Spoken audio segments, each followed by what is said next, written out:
பாகிஸ்தான் ராணுவ செய்தித் தொடர்பாளர் லெப்டினன்ட் ஜெனரல் அகமது ஷெரீப் சௌத்ரி இந்தியாவுக்கு எதிரான ராணுவ நடவடிக்கை குறித்து விவரித்தார்.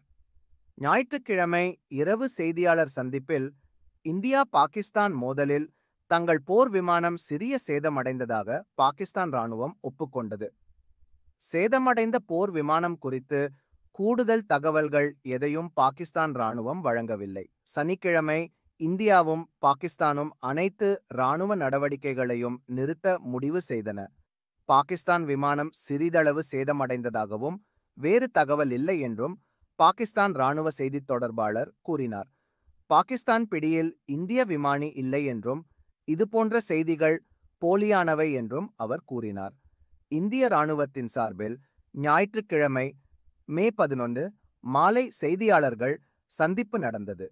ராணுவ நடவடிக்கைகளுக்கான இயக்குனர் ஜெனரல் ராஜீவ் கை, விமானப்படை சார்பாக ஏர் மார்ஷல் ஏ.கே. பார்தி, கடற்படை சார்பாக வைஸ் அட்மிரல் ஏ.என்.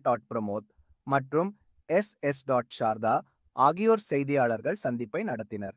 இந்தியாவின் ரஃபேல் விமானங்களை சுட்டு வீழ்த்தியதாக பாகிஸ்தான் கூறுவது குறித்து செய்தியாளர்கள் கேள்வி எழுப்பினர்.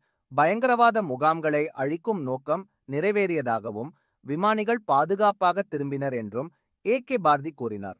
பத்திரிகையாளர் சந்திப்பில் பேசிய கடற்படை வைஸ் அட்மிரல் பிரமோத், இந்திய கடற்படையின் செயல்பாடு பாகிஸ்தான் பேச்சுவார்த்தைக்கு முன்வருவதற்கு காரணமாக அமைந்தது என்றார். ஏப்ரல் 22 பஹல்காம் தாக்குதலுக்கு பிறகு இந்திய கடற்படை விரைவான நடவடிக்கைகளை எடுத்ததாகவும் அரபிக் கடல் பகுதியில் ஆயுதங்கள் தயார் நிலையில் இருந்ததாகவும் பிரமோத் கூறினார்.